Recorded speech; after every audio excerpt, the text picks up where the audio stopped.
Sur une crête de montagne tranquille profonde en hiver, une seule cabane était assise enveloppée dans la neige et le silence. Du blanc tombant, une berger allemand lourdement enceinte apparut au bord de la cour, son corps épuisé, sa respiration superficielle. Chaque pas un combat tranquille pour continuer. Elle ne cria pas ou ne s'effondra pas. Elle marcha à la porte et attendit comme si elle savait que quelqu'un à l'intérieur se souvenait encore comment prendre soin. Restez avec nous pour voir comment une porte ouverte changea tout.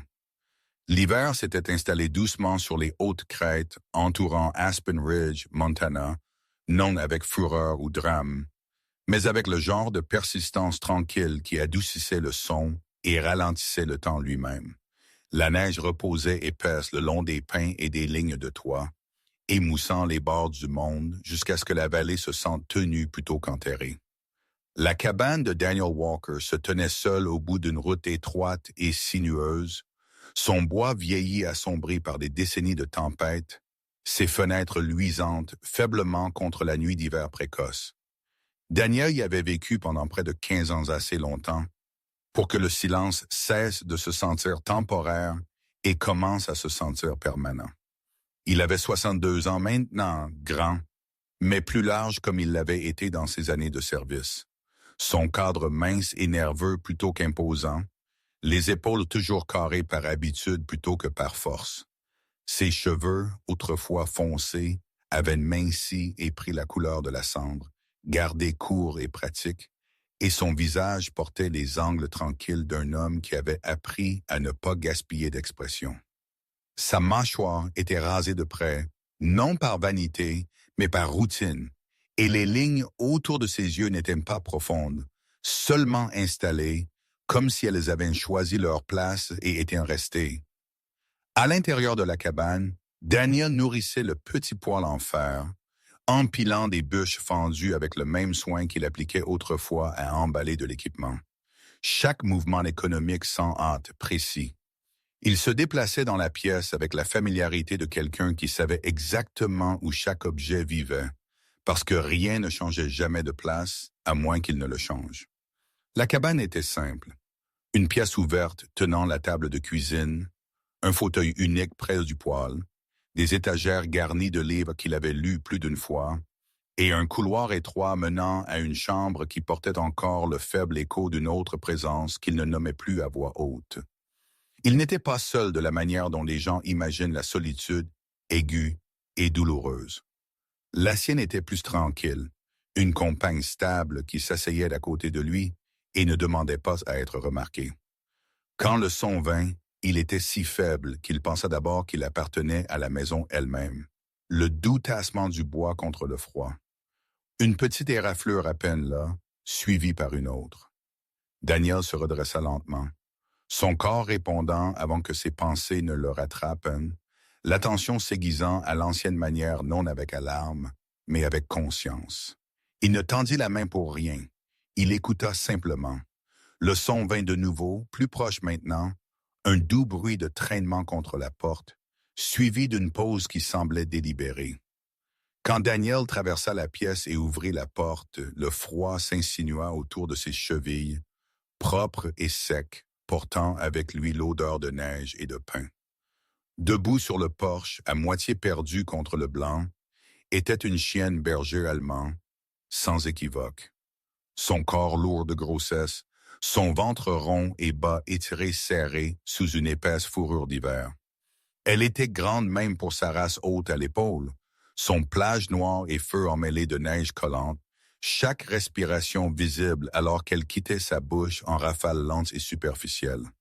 Ses oreilles se tenaient droites, mais lâches aux extrémités, la fatigue les tirant vers le bas, et ses yeux d'un brun ambre profond, fixés sur Daniel avec une intensité qui n'était pas la peur et non l'agression, mais quelque chose de plus proche de la décision. Elle n'aboya pas, elle ne gémit pas, elle ne fit pas un pas en avant ou en arrière. Elle se tenait simplement là, les pattes tremblant légèrement sous son poids, comme si le dernier de sa force avait été dépensé à atteindre cet endroit exact. Daniel ne bougea pas tout de suite. Il prit les détails de la manière qu'il avait toujours fait méthodiquement, notant la faible raideur autour de ses pattes, la manière dont ses côtes se laissaient deviner sous son pelage malgré la grossesse, la pâle indentation autour de son cou, où un collier ou une chaîne avait jadis reposé trop serré, trop longtemps. Il vit l'épuisement porté non seulement dans son corps, mais dans la manière prudente dont elle se tenait chaque muscle préparé au repli, même alors qu'elle demandait refuge. Il ouvrit la porte plus large et puis recula délibérément, lui donnant de l'espace plutôt qu'un ordre, ses mains relâchées à ses côtés, sa posture ouverte, mais non invitante de la manière qui pousse une décision. C'était quelque chose qu'il avait appris il y a longtemps, dans des endroits bien plus bruyants que ce porche, que la confiance ne peut être prise, seulement permise. Pendant un instant, aucun d'eux ne bougea. La neige dériva doucement entre eux, se déposant sur la rampe du porche, sur son dos, sur les orteils des bottes de Daniel. La chienne déplaça son poids une fois, expirant brusquement, et puis avec une prudence qui suggérait la douleur plutôt que l'hésitation, elle traversa le seuil. Le son que ses ongles firent contre le plancher de bois était doux, mais surprenant dans sa finalité, le son d'un choix achevé.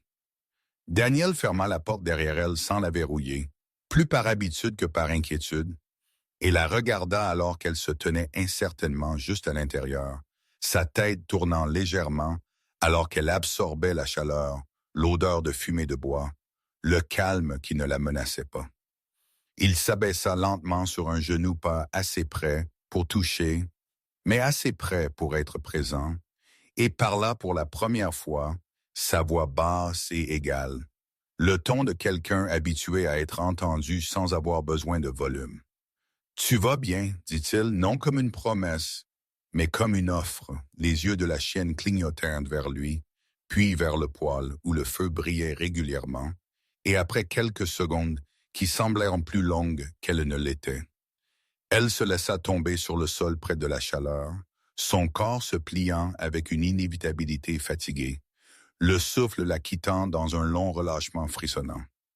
Daniel se leva et alla chercher une vieille couverture de laine du dossier d'une chaise, une qui portait encore le faible parfum de cèdre et quelque chose de plus doux en dessous. Alors qu'il la drapait doucement sur son dos, attentif à ne pas l'effrayer, un souvenir refit surface non invité, tranquille mais insistant. La voix de Margaret, chaude et stable, d'il y a des années quand la cabane s'était encore sentie neuve et l'avenir moins fragile. Elle avait été une petite femme, atteignant à peine l'épaule de Daniel, avec des cheveux auburn qu'elle portait lâches quand elle se sentait chez elle et attachés en arrière quand elle pensait, sa peau claire et tachetée de rousseur des étés passés dehors. Sa présence emplissant les pièces non par volume, mais par certitude.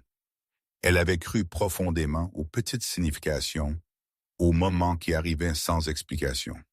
Et elle avait dit une fois, debout dans cette même pièce, que les créatures qui trouvent leur chemin à votre porte le font parce que quelque chose en elles reconnaît la sécurité avant que l'esprit ne puisse argumenter autrement.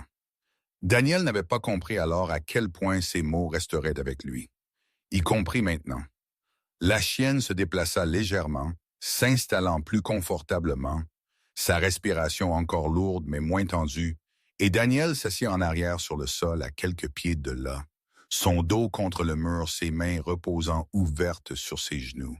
Il sentit la cabane changer autour d'eux, non dramatiquement, mais subtilement, comme si le silence qui y avait vécu si longtemps avait finalement été prié de partager. Il ne savait pas d'où la chienne était venue, ou depuis combien de temps elle avait été seule. Il ne savait pas ce qui viendrait ensuite. Mais alors que le feu crépitait doucement et que la neige continuait sa chute patiente dehors, Daniel Walker se trouva à faire quelque chose qu'il n'avait pas fait depuis des années. Il resta pleinement présent dans le moment, ne se préparant pas à la perte, ne cataloguant pas le risque, simplement permettant le miracle tranquille d'une porte ouverte et d'une vie qui avait choisi de passer à travers elle. Le matin vint doucement à la cabane, non avec le soleil se déversant par les fenêtres, mais avec une clarté pâle et patiente qui révéla le monde sans cérémonie. La neige gisait encore épaisse sur le sol intouché, sauf pour un seul ensemble d'empreintes de pattes menant à la porte, déjà à moitié rempli par les flocons dérivants. Daniel Walker se réveilla dans la chaise près du poêle, son corps raide mais familier avec ce genre de repos, et pendant un bref instant, il oublia qu'il n'était pas seul. Puis il entendit le rythme lent et inégal de la respiration derrière lui, et se souvint. La bergère allemande gisait près du foyer où elle s'était installée la nuit précédente, son grand corps courbé soigneusement autour de son ventre gonflé, ses flancs se levant et s'abaissant avec effort. Dans la lumière plus claire du matin, Daniel put voir des détails qu'il avait manqués dans la chaleur tamisée de la lumière du feu. L'anneau pâle autour de son cou était plus prononcé maintenant. La fourrure pressée à plat et plus claire là, comme si elle avait été frottée à vif bien avant que la guérison ne puisse commencer. Ses pattes étaient gercées et douloureuses, un ongle fendu presque jusqu'à la chair vive, les bords assombris et tendres.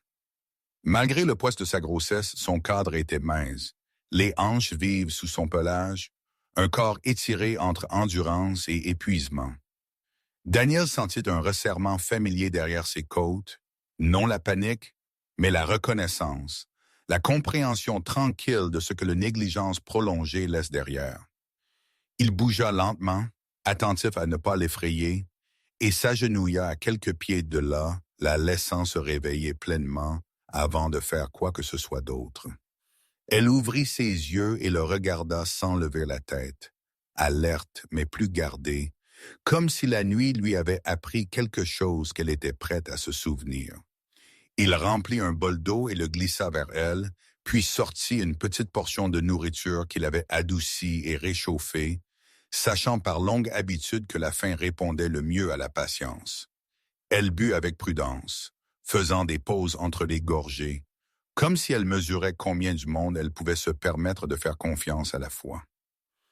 Quand elle eut fini, elle posa son menton sur le sol et ferma ses yeux de nouveau, non endormis, mais se reposant à la manière des créatures qui restent conscientes même en lâchant prise. Daniel se leva et atteignit le téléphone sur le comptoir de la cuisine, hésitant seulement d'une seconde avant de composer le numéro qu'il gardait écrit sur une carte scotchée à l'intérieur d'une porte de placard. Susan Miller répondit à la deuxième sonnerie, sa voix claire et stable, déjà éveillée. Elle avait 54 ans de taille moyenne, avec une carrure compacte et pratique façonnée par des années à se tenir sur des sols en béton et à soulever des animaux plus grands qu'elle-même. Ses cheveux, d'un doux gris-brun, étaient tirés en arrière en une queue de cheval basse qui ne semblait jamais rester nette longtemps, et son visage portait les lignes honnêtes de quelqu'un qui passait plus de temps à observer qu'à performer. Quand Daniel expliqua ce qui était arrivé à sa porte, Susan n'interrompit pas ou ne dramatisa pas. Elle posa quelques questions précises sur la respiration, la mobilité de l'appétit, puis dit simplement qu'elle viendrait dès que la route le permettrait. Au moment où son camion craqua dans la clairière, le matin s'était installé dans un rythme tranquille. Susan entra sans histoire, ses mouvements efficaces, ses yeux cataloguant déjà ce qui importait. Elle s'agenouilla à côté de la chienne offrant le dos de sa main à être reniflée, attendant le consentement avant de toucher quoi que ce soit d'autre. La chienne ne montra pas ses dents ou ne recula pas. Elle regarda Susan attentivement, puis permit l'examen avec une immobilité qui parlait d'épuisement plutôt que de soumission. Susan vérifia ses gencives, sa température, la tension le long de son abdomen, écoutant avec une oreille expérimentée qui captait plus que le son. Elle traça l'anneau pâle au cou sans presser, sa bouche se resserrant légèrement, et examina les ongles endommagés avec une douceur qui ne prétendait pas qu'ils étaient mineurs. « Elle est en insuffisance pondérale pour ce stade », dit Susan enfin, non comme une accusation, mais comme un fait déshydraté, aussi, et oui, très avancé dans la grossesse. Elle leva les yeux vers Daniel, ses yeux au niveau. Cela n'est pas arrivé du jour au lendemain. Daniel hocha la tête. Il ne sentit pas le besoin d'expliquer qu'il savait déjà. Susan continua, sa voix mesurée. Elle a été attachée ou collared trop serrée pendant longtemps. Probablement déplacée, peut-être gardée dehors. Elle est forte, mais elle a apporté plus que juste des chiots. Daniel se trouva assis à la table, les mains enroulées autour d'une tasse qu'il n'avait pas réalisé qu'il avait remplie, écoutant alors que Susan décrivait ce qui serait nécessaire. Calme, chaleur, petite quantité de nourriture et d'eau, observation sans interférence, pas de forçage, pas de bousculade. Quand elle eut fini, il y eut une pause qui semblait intentionnelle plutôt que maladroite. Daniel parla alors, non parce que le silence le demandait, mais parce que quelque chose en lui s'était suffisamment relâché pour permettre les mots. Il lui parla de la maison après la mort de Margaret, de la façon dont les pièces grandissent quand une seule personne s'y déplace, des dîners mangés debout au comptoir parce que s'asseoir semblait une invitation à se souvenir. Il ne dramatisa pas la perte. Il la décrivit de la manière dont il décrivait le terrain avec précision sans ornement. Susan écouta, ses mains reposant lâchement sur ses genoux, sa posture ouverte mais contenue. Quand il eut fini, elle dit une phrase humble et sans fioriture. « Peut-être maintenant, dit-elle, quelqu'un a besoin de vous. » Les mots atterrirent sans force, se logeant à la place dans les espaces que Daniel n'avait pas su être vides.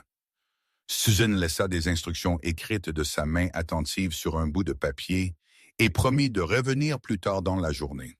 Alors que son camion disparaissait sur la route, la cabane sembla expirer, tenant le calme de nouveau, mais différemment maintenant, comme si un but lui avait été donné au-delà d'abriter un homme du temps.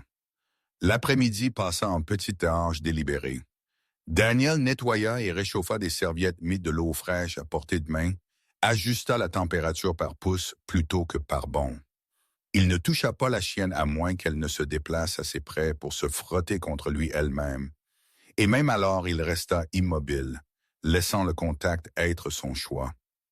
Alors que le soir approchait, une subtile agitation entra dans ses mouvements.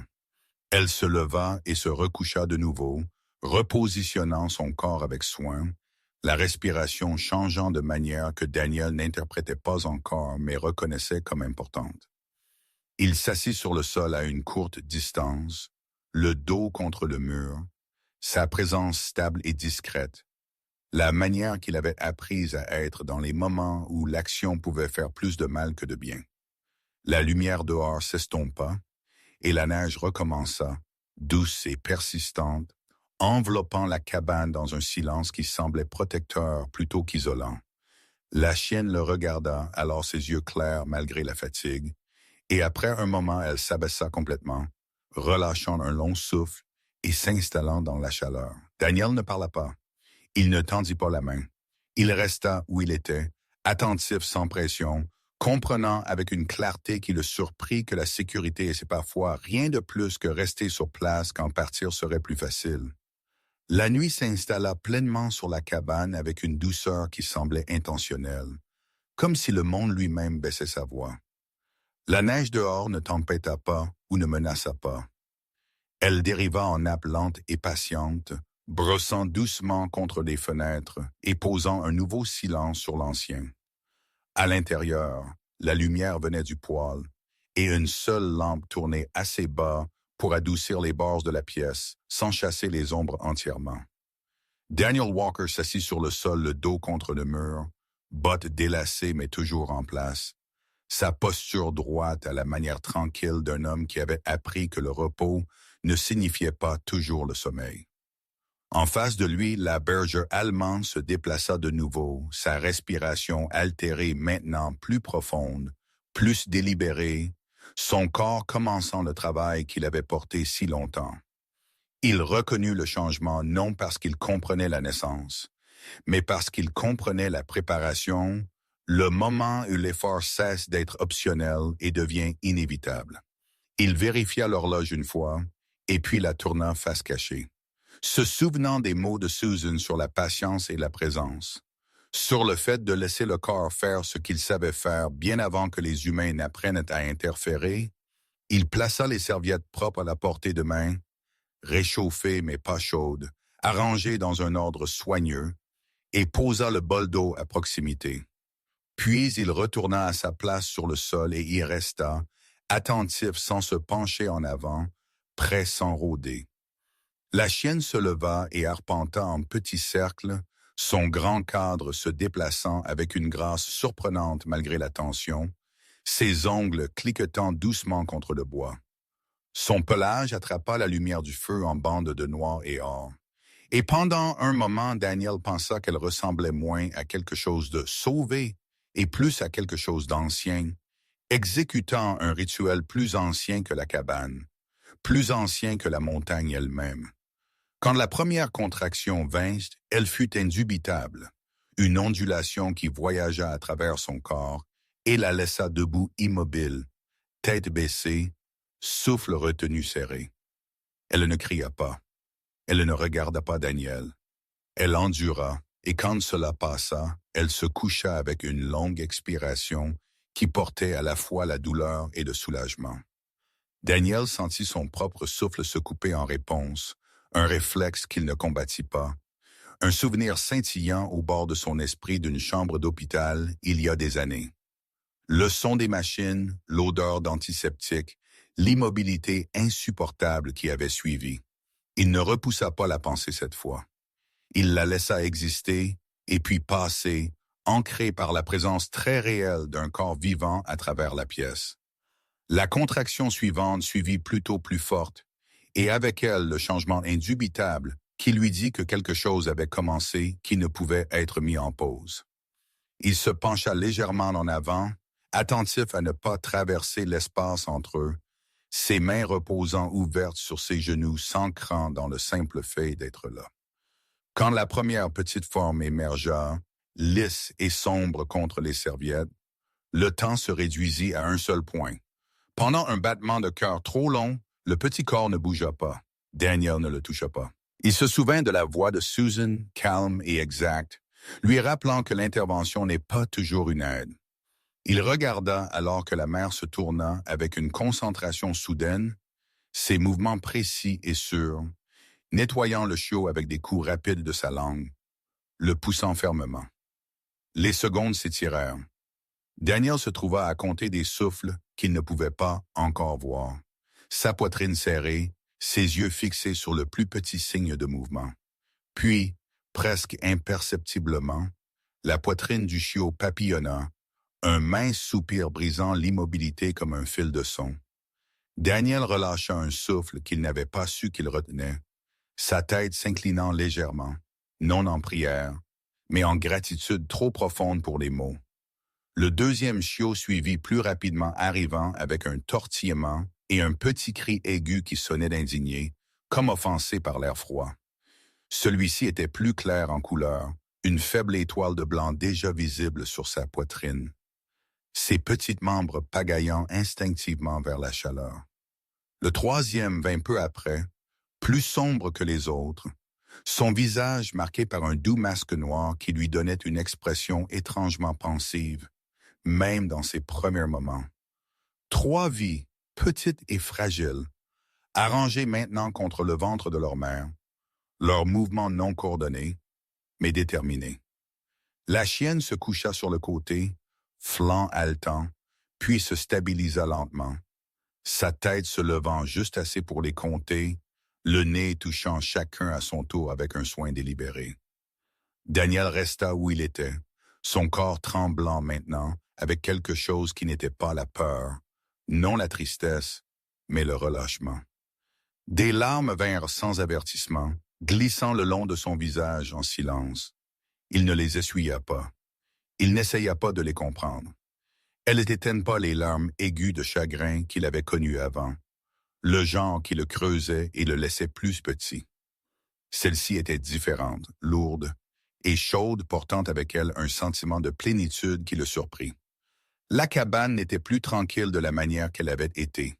Elle respirait maintenant, tenait les petits sons de la vie commençant, les faibles couinements et le son rythmique de l'allaitement, le crépitement stable du poil. Le regard de Daniel dériva vers le mur du fond, où une photographie de Margaret reposait encore sur une étroite étagère. Son sourire prit au milieu d'un rire, yeux brillants, cheveux auburn lâches autour de ses épaules. Pour la première fois depuis des années, la vue d'elle ne sembla pas une plaie ouverte. Elle sembla une présence. Il put presque entendre sa voix de nouveau, non comme un souvenir rejoué, mais comme quelque chose tissé dans le moment doux et approbateur, comme si elle avait toujours su que cette nuit viendrait. Il se leva soigneusement et s'approcha un peu plus, gardant toujours la distance, et parla doucement, plus à la pièce qu'à n'importe quel être. « Tu l'as fait, dit-il, sa voix rauque mais stable. Les oreilles de la chienne frémirent au son, et elle le regarda alors, ses yeux ambre clairs malgré l'épuisement, quelque chose comme une reconnaissance passante entre eux. Daniel atteignit la couverture et l'ajusta autour d'elle et des chiots, son mouvement lent et délibéré, lui donnant le temps de suivre chaque mouvement avec ses yeux. Quand il eut fini, il se rassit de nouveau, l'espace entre eux préservé, la frontière respectée. Des minutes passèrent, peut-être des heures. Le temps avait relâché son emprise. Dehors, sur la neige continua sa chute patiente, indifférente au miracle se déroulant à l'intérieur de la cabane. Daniel sentit le poids de la nuit s'installer en lui, non comme un fardeau, mais comme un ancrage, l'ancrant au sol à la chaleur, à la simple vérité que la vie avait choisi sa porte et était restée. Quand il parla enfin de nouveau, ce fut à peine au-dessus d'un murmure. « Grace, dit-il, le nom se formant sans effort comme s'il avait attendu. Il ne l'expliqua pas à lui-même et pas à elle. Le mot semblait juste, généreux, et il méritait quelque chose donné plutôt que gagné. Les yeux de la chienne s'adoucirent, et elle se déplaça juste assez pour s'installer plus confortablement autour de ses chiots, acceptant le son du nom comme elle avait accepté la chaleur et l'abri. Daniel inclina sa tête alors, son front reposant brièvement contre ses mains jointes, et se permit une phrase tranquille prononcée dans la chaleur partagée de la pièce. « Merci, dit-il, les mots simples et complets. Merci d'être venu. » La nuit tint le son et ne le laissa pas partir. Le matin après la naissance arriva clair et pâle, le genre de matin d'hiver qui faisait que tout semblait nouvellement arrangé, comme si le monde avait été soigneusement remis ensemble pendant la nuit. Daniel Walker se tenait à la fenêtre de la cabane avec une tasse de café refroidissant lentement dans ses mains, regardant la vallée réapparaître sous un mince voile de brume. À l'intérieur, Grace gisait près du poêle, son grand corps courbé protecteur, autour des trois petites formes pressées contre son ventre, leurs mouvements petits et constants, une preuve tranquille de vie continuant. Daniel avait peu dormi, se reposant en fragments sur le sol à proximité, se réveillant à chaque changement de son, mais il ne se sentait pas fatigué de la manière qu'il attendait. Quelque chose en lui se sentait plus stable, comme si la nuit avait placé du poids là où il y avait eu autrefois du vide.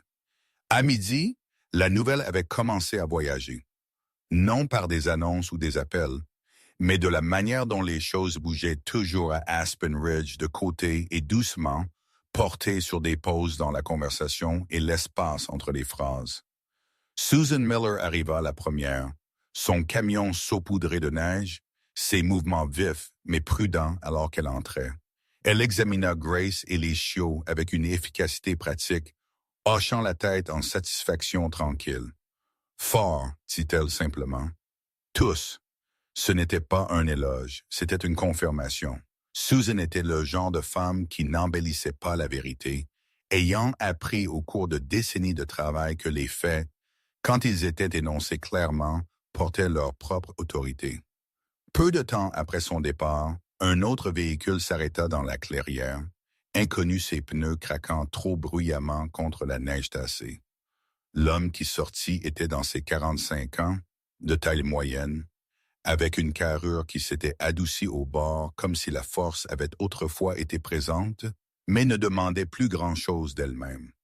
Ses cheveux étaient brun clair, et s'amincissant peignait droit en arrière d'une manière qui suggérait l'effort plutôt que l'habitude, et une barbe de 3 jours rugueuse assombrissait sa mâchoire. Son manteau était trop propre pour la saison. Le col relevait plus pour la posture que la chaleur. Il se présenta comme Mark Holloway, Sa voix douce, mais légèrement tendue, les yeux clignotant au-delà de Daniel vers la porte de la cabane. Il dit que la chienne était à lui, qu'elle s'était égarée des semaines auparavant, qu'il avait cherchée. Quand Susan revint plus tard cet après-midi avec l'adjoint Tom Reeves, la conversation changea.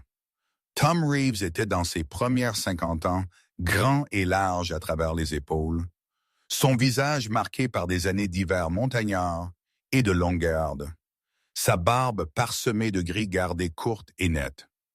Il parla peu, préférant observer son comportement calme, façonné par l'expérience plutôt que par le tempérament.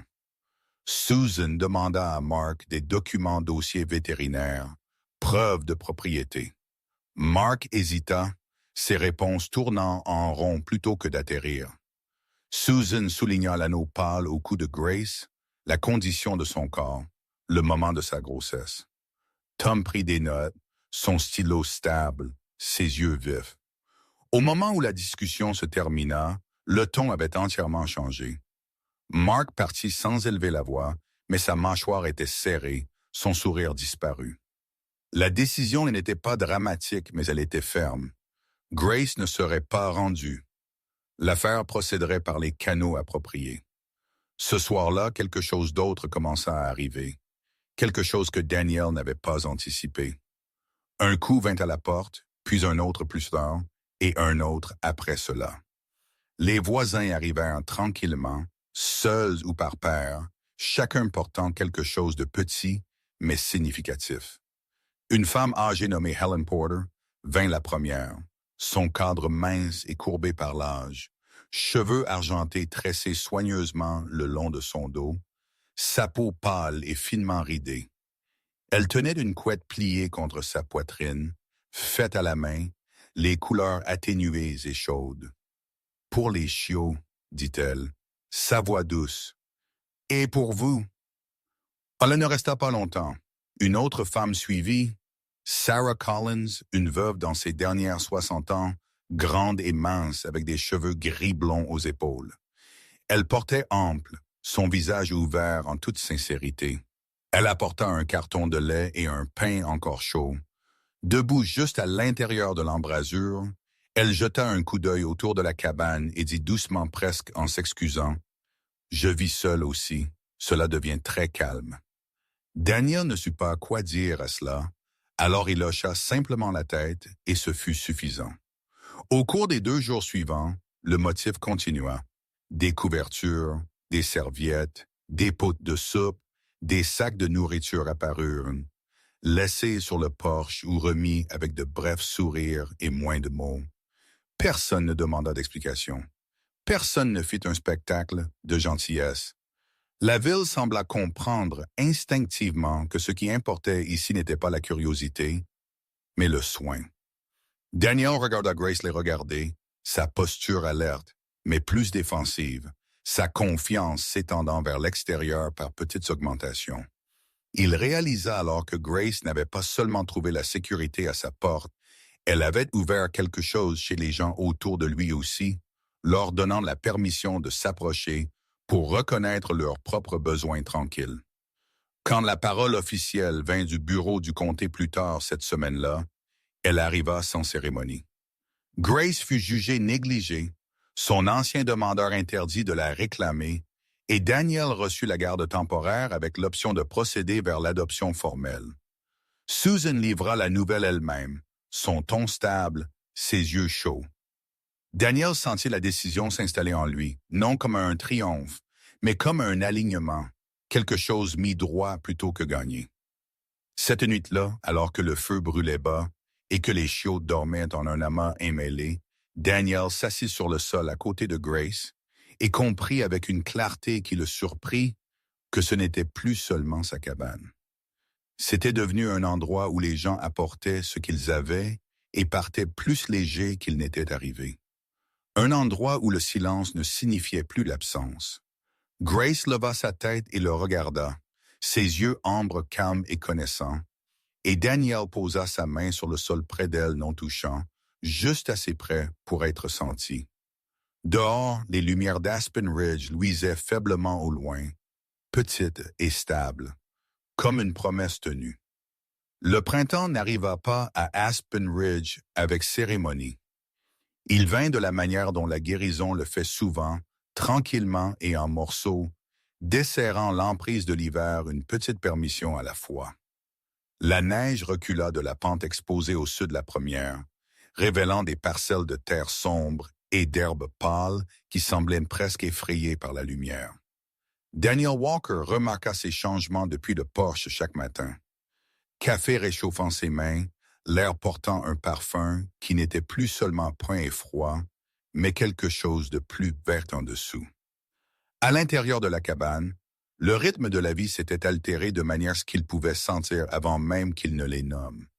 Les trois chiots avaient grandi de fagots fragiles, encore déterminés et maladroits, leurs mouvements confiants maintenant, leurs yeux brillants et curieux. Un avait gardé la faible étoile blanche sur sa poitrine et poussait en avant à tout comme si le monde était une série d'invitations. Un autre suivait le son avec une dévotion sérieuse, les oreilles pendantes alors qu'il courait. Le troisième regardait d'abord et bougeait plus tard stable et pensif, comme s'il choisissait les moments plutôt que de les chasser. Grace avait récupéré sa force pleinement, son plage épais et brillant, sa posture détendue mais alerte, l'anneau pâle à son cou toujours visible, mais plus la marque définissante de son histoire. Daniel avait complété la paperasserie sans fanfare, remplissant les exigences avec la même discipline qu'il apportait à chaque tâche qui importait, et le jour où l'adoption fut finalisée, passa sans applaudissements ni témoins, au-delà du bref hochement de tête de satisfaction de Susan Miller. Susan, qui avait vu de nombreuses bonnes intentions chancelées, regarda Daniel avec l'approbation tranquille de quelqu'un qui reconnaissait la stabilité quand elle la voyait. Cette stabilité se montra le plus clairement à la table. Daniel ne mangeait plus debout. Il cuisinait des repas simples et s'y asseyait, Grace se reposant à proximité, les chiots se faufilant sous les pieds des chaises jusqu'à ce qu'ils se fatiguaient et s'effondrent en pile chaude et emmêlée. Les matins n'étaient plus solitaires.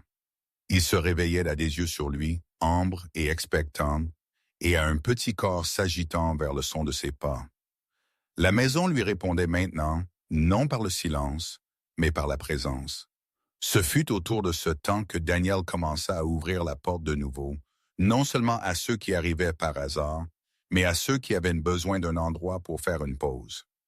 Le premier fut un jeune chien de race mixte nommé Oliver, à peine 1 an, tout sangle et énergie nerveuse, son plage un patchwork de brun et blanc, sa queue remuant même alors que son corps tremblait. Il appartenait à une femme nommée Ruth Delgado, petite et robuste, avec des cheveux foncés coupés à sa mâchoire et des mains durcies par le travail, qui parlait vite comme si elle craignait que le temps ne s'épuise si elle ralentissait. Une conduite éclatée avait inondé sa location, expliqua-t-elle, et le refuge était plein. Daniel écouta, hocha la tête une fois et ouvrit la grille. Oliver passa 2 nuits à apprendre les règles du calme, suivant l'exemple de Grace avec une attention qui bordait la révérence. Quand Ruth revint, des larmes brillantes dans ses yeux, Daniel fit un signe de la main depuis le porche et ne dit rien qui rendrait le moment plus lourd qu'il ne l'était déjà. La nouvelle voyagea, comme elle le faisait toujours, non bruyamment mais fidèlement. Un couple retraité apporta un beagle âgé aux yeux nuageux qui avait besoin d'un endroit chaud pendant que son propriétaire se remettait d'une chirurgie. Un fermier arriva un après-midi avec une caisse et une excuse, expliquant qu'il avait été licencié et avait besoin de temps pour trouver du travail avant de pouvoir garder son chien. Daniel ne demanda pas de détails au-delà de ce que le soin exigeait. Il apprit les noms, les habitudes, les petites peurs, et il garda des dossiers parce que la transparence importait, non parce que la reconnaissance le faisait. Grace regarda chaque arrivée avec une autorité calme, saluant sans dominance, corrigeant sans agression, une présence qui stabilisait la pièce simplement en étant là. Daniel remarqua comment les gens changeaient quand ils entraient dans la cabane, les épaules s'abaissant, les voix s'adoucissant, comme si l'endroit lui-même avait appris comment les tenir. Un après-midi, Sarah Collins revint, marchant plus facilement maintenant que la neige était partie, sa grande silhouette enveloppée dans une veste légère, cheveux gris blonds attrapant le soleil. Elle portait un panier de pommes et s'arrêta sur le porche, regardant la vallée avant de parler. « C'est différent ici, dit-elle, non comme un éloge, mais comme une observation. » Daniel suivit son regard et vit ce qu'elle voulait dire. Mouvement où il y avait eu autrefois l'immobilité, rire où il y avait eu de la retenue. Sarah resta pour le thé, assise à la table, pendant que les chiots investiguaient ses chaussures. Elle parla de son défunt mari avec une facilité qui la surprit des années après quand le calme avait semblé sans fin, et elle rit d'elle-même d'avoir pensé qu'elle avait fini avec les débuts. Daniel écouta, ses réponses rares mais sincères, comprenant que la compagnie ne nécessite pas de se refléter, seulement de l'attention. La cabane devint connue éventuellement par un nom que Daniel ne lui donna jamais, mais accepta quand il l'entendit. L'endroit sur la colline. Les gens le dirent avec soulagement plutôt qu'avec possession. Un repère non sur les cartes, mais dans les routines. Susan coordonna tranquillement avec le comté, s'assurant que tout restait légal et clair. Daniel suivit son exemple, maintenant des limites qui protégeaient à la fois les animaux et lui-même. Il ne fit pas de publicité. Il ne sollicita pas de dons. Quand les gens apportaient des fournitures, il les enregistrait et les utilisait soigneusement. La manière dont on traite la confiance. Les chiots grandirent en eux-mêmes, leur personnalité s'aiguisant en quelque chose comme une promesse. Daniel les nomma sans cérémonie, choisissant des noms simples qui convenaient à leur nature. Et il commença le processus lent et réfléchi de trouver des foyers insistants sur des visites et des patients regardant comment chaque chiot répondait aux mains et aux voix. 2 furent placés avec des familles qui comprenaient ce qu'elles recevaient, et le 3e resta, se recroquevillant chaque nuit contre le flanc de Grace, comme si la maison avait décidé qu'elle n'était pas encore finie. Par un après-midi doux, Daniel s'assit sur les marches du porche, le soleil doux sur son visage, Grace étendue à ses pieds, le chiot restant chassant une feuille à travers l'herbe avec un sérieux exagéré. Il pensa à Margaret alors, non avec une douleur, mais avec gratitude, et à la route qui l'avait amené ici sans demander s'il était prêt. Il réalisa que la préparation n'avait pas été une exigence. La volonté l'avait été. La maison derrière lui tenait des voix maintenant, et le calme au-delà des arbres ne semblait plus vide. Daniel sourit, une petite expression privée qui n'avait pas besoin d'audience, et accepta la vérité qui s'était formée depuis la nuit où Grace avait choisi sa porte. Il y a des choses que vous ne cherchez pas, et quand vous êtes finalement préparé à vous en occuper, elles trouvent leur chemin à la maison d'elles-mêmes. À la fin de cette histoire, le miracle n'est pas trouvé dans le tonnerre ou le changement soudain, mais dans les manières tranquilles dont Dieu se déplace à travers les jours ordinaires. Parfois, il ne sépare pas les tempêtes ou n'élève pas les voix. Parfois, il envoie une âme fatiguée à votre porte et attend de voir si votre cœur s'ouvrira. Grace n'arriva pas pour être sauvée seule. Et Daniel n'offrit pas d'aide sans être changé lui-même. C'est ainsi que Dieu travaille souvent dans nos vies quotidiennes, transformant la douleur en but et la solitude en appartenance, un petit acte de gentillesse à la fois. Si vous portez quelque chose de lourd aujourd'hui, souvenez-vous que Dieu ne gaspille pas la souffrance. Il l'utilise pour nous préparer aux vies mêmes et à l'amour qu'il prévoit de placer dans nos soins. Si cette histoire a touché votre cœur, s'il vous plaît, partagez-la avec quelqu'un qui pourrait avoir besoin d'espoir. Laissez un commentaire sur ce que ce moment a signifié pour vous et abonnez-vous à la chaîne pour plus d'histoires de foi, de rédemption et de miracles tranquilles. Que Dieu vous bénisse et votre maison, garde ceux que vous aimez et place une douce lumière sur votre chemin aujourd'hui et toujours.